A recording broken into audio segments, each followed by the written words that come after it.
Barsisa was a great abid from the time of Banu Israel.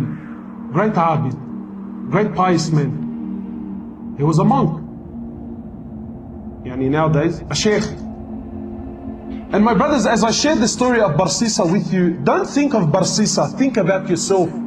Put yourself in the shoes of Barsisa. Barsisa was a great scholar, someone who worshipped Allah, very pious. The whole community knew about him. He had his own temple where he worshipped Allah day and night. And three brothers, they wanted to go in jihad, but they had a sister. And they said, if we go to jihad, who's going to look after our sister? So they said, who better than Barsisa? He's a great abid, he fears Allah, everyone, he's of high esteem. Who better than Barsisa to look after our sister? So they came to Barsisa. Now look at the trick of shaitan. Look where it starts, my brother. They came to Barsisa and said, Barsisa, we want to go for jihad, and we're wondering, can you look after our sister? So Barsisa immediately says, he says, A'udhu billahi minash shaitanir rajim. This is shaitan. No way. So the men were disappointed and they left.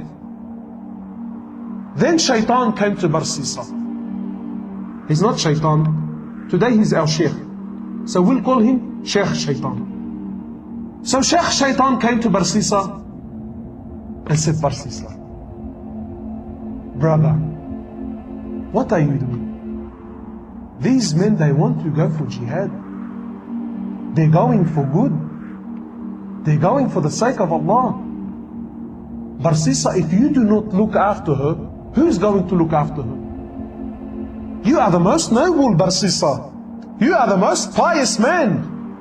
If they leave her with someone else, what do you think will happen? So Barsisa says, maybe I should look after her for the sake of Allah, for the sake that these brothers. Look at the trick of shaitan. When shaitan knocks on your door, shaitan does not want you to open it fully. Just a little peep, a little, who is it? That's all he wants. A little crack. That's all shaitan wants. Shaitan has all the time in the world. Shaitan wants a little crack. So he calls the brothers back. He says, listen, for the sake of Allah, I will look after your sister, but she will not stay with me. Barsisa was a man who feared Allah. He was a genuine man who feared Allah, my brothers. Now I want you to think about yourself and relate this story to your life. He says, I will not keep your sister with me.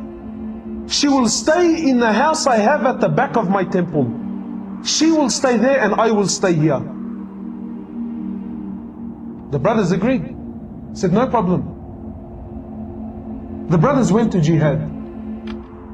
And Barsisa would cook some food for her and put the food outside his door and make her come out from her house, come all the way, grab her food and go back. Look how much he feared Allah. But what happened? He already opened the door.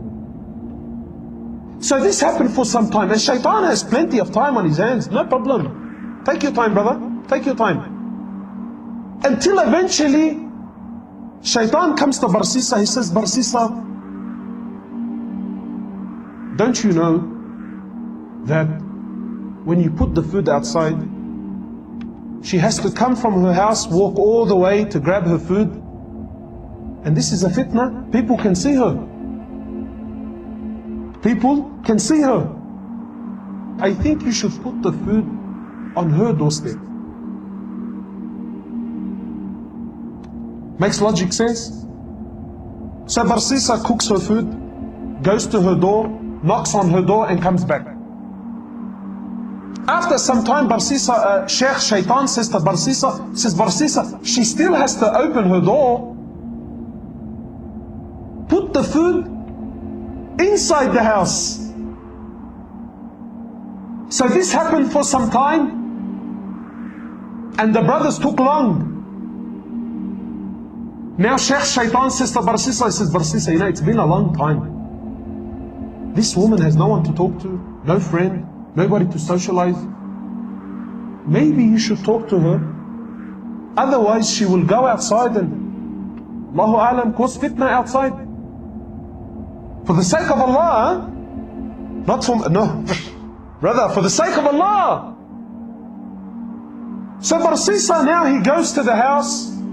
Look, he still fears Allah. From outside the house, he's talking to her, shouting, and she can't hear him properly. And after some time, Shaitan says, Barsisa, why are you embarrassing yourself? You're screaming and shouting. Go inside the house and speak to her there. My brothers, after some time, he started speaking to her inside the house. What was a little conversation became a longer one. After talking, now he wants to see. After seeing, he now started to touch. And after touching, the great Barsisa committed zina. How many of us, maybe we have not committed zina, but we fell in the same footsteps of Barsisa. Now he's committed zina. She falls pregnant. She gives birth to a baby boy. And Shaitan now comes to Barsisa, says, Barsisa, bro, if the brothers come back and see this young boy, and you were the one who was responsible for looking after him, how will you explain the boy? Now he's worried. He says, what do I do? He says, Barsisa, you have to kill the boy. You have to get rid of the evidence. So Barsisa kills the boy. What do we have now? Zina and murder. After some time, Sheikh comes back. Says, Barsisa, do you really think she's going to keep quiet about what happened? Do you really think she's not going to tell her brothers about what took place here? He says, what do I do? Kill her too? Zina and double murder. The brothers come back. Barsisa, where is our sister? He says to them, Inna lillahi wa inna ilayhi raji'un. Your sister, she became very ill, and Allah took her life. Barsisa is a great abid, big sheikh. He does not lie. The brothers had no other option. They said, where is she? He showed them a fictitious grave, a fake grave. He said, this is where she is. They made some dua for her and went home. The next morning, one of the brothers, he says, you know, I had a very interesting dream last night. The other brother said, I had an interesting one. What did you see? He says, I seen in my dream that our sister was not sick. Rather, she fell pregnant, she had a boy, and her and the kid were murdered. And I seen that she was not buried where he showed us, but she was buried somewhere else. So the other brother says, Zina Ajib, I had the same dream. So they said, both of us cannot be wrong. They went to where they seen in their dream, they dug up that grave there, they found their sister and the baby there. They went back to Barsisa, they said, Barsisa, you lied to us, this is what took place, and now we're taking you to the ruler. Now on the way, Barsisa is looking at himself, he's thinking, how did I get in this mess? Zina, double murder, and now I'm going to be executed. So, when they bring him to the ruler, Shaitan comes to Barsisa in the form of man. He says, Barsisa, do you know who I am? He says, no. He says, Barsisa, I am Shaitan. And I am the one who caused you all this mess. And I'm also the one that can get you out. He says, Barsisa, I can get you out, man. I have a lifeline for you, Barsisa. He says, anything, get me out. He says, Barsisa, you make sajda to me. You make sajda to me, Barsisa, and I will get you out. So Barsisa, he makes sajda to him. And Sheikh Shaitan says, thank you very much. It was nice knowing you. Assalamu alaikum.